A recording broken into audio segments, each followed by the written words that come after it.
Hello and welcome, it's your boy Q-Tile, man.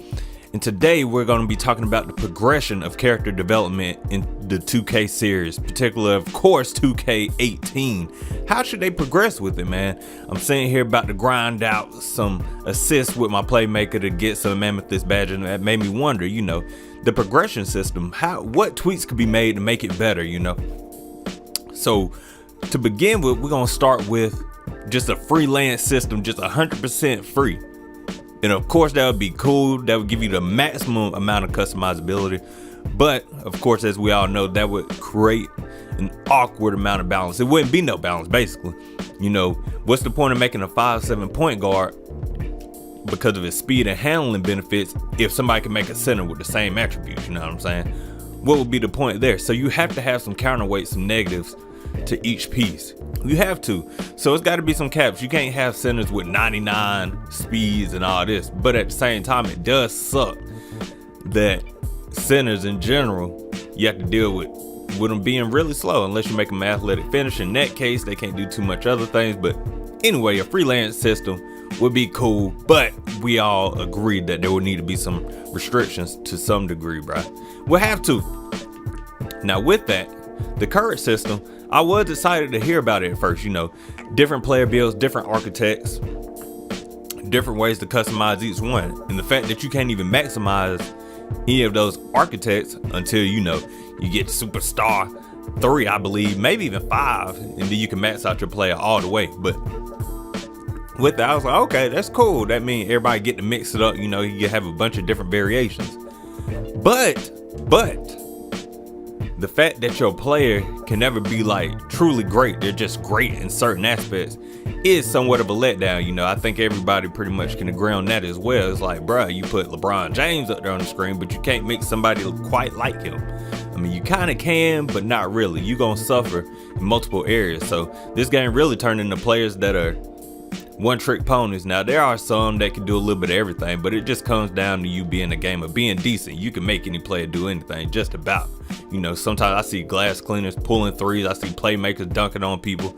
All that, you know what I'm saying? But it's all good. So I do like the system the way they have it now to a degree, but I wish we had a little bit more range to make our player a little bit better in other areas. So what I would suggest is, let me know if I'm out of bounds. Let me know if this is too far, doing too much.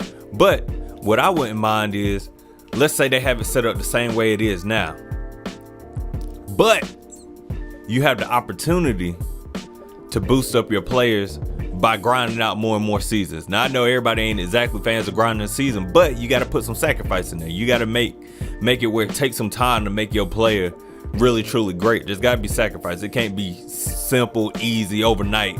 Oh, I can make my player 99. You dig what I'm saying? So what I would suggest is, let's say, for instance, I got a playmaker. And I say, you know what? I want him to have some more three-point shooting ability. What I would suggest is, since you're a rookie the first time around, you get the normal caps like you already got now. Then after you complete a full season, including the playoffs, at the beginning of the next season, it'll say something like, you're no longer a rookie. You're a sophomore, now you've got more experience. So pick a field that you would like to, get better in and focus in on the off season, quote unquote. And then you could pick whatever category. For this example, let's pick 3 points.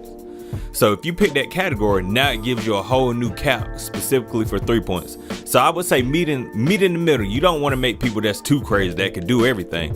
So I'd say meet in the middle. So let's say you got, 10 bars out of 20 bars, however many bars. Actually, it's 25. So let's say you got 10. So it'll give you an additional 7 bars on your 3-point shot.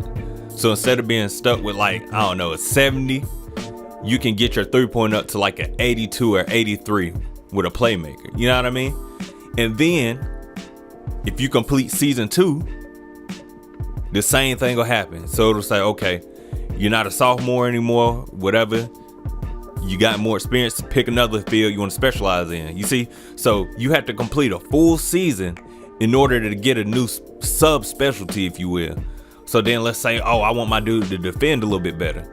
Of course, you can't make him a true lockdown defender, but once again, you could take it from 16 bars, meet in between 16 and 25, and you can get like a 20. You dig what I'm saying?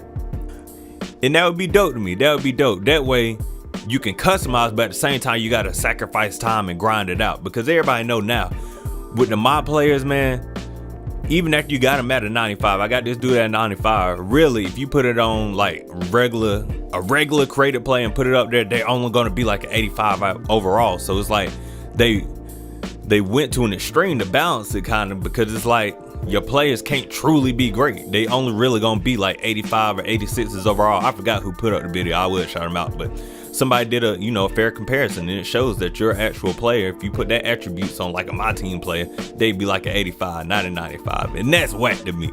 You build a character so they could be great, man, so they could be great, but at the same time I understand not wanting to just, people be able to just buy a whole bunch of VC and then overnight all of a sudden they play a dope.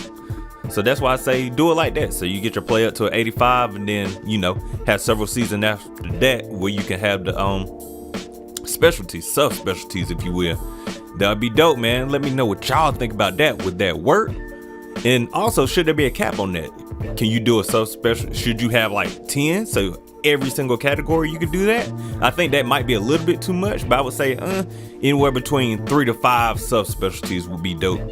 I think I heard somebody say as well, and once again, I can't remember, a friend in real life now on YouTube, a friend was telling me about somebody that brought up, something along the same lines where you could pick their dominant architect, like a playmaker, and then you could pick like a subcategory, so like a lockdown defender. So it would be something along the same lines, it sounds like to me, where you can't be an all-out lockdown defender, but you can be close. You know what I mean? Somewhere in between, which would be dope. But anyway, man, let me know how y'all feel about that. Let me know if that's a bad idea. Let me know if you think you're cool with the progression as it is now. Let me know if you want it to be wide open. Anyway, I'm curious to see what y'all think about it. It's been your boy Q Towel, man. And peace.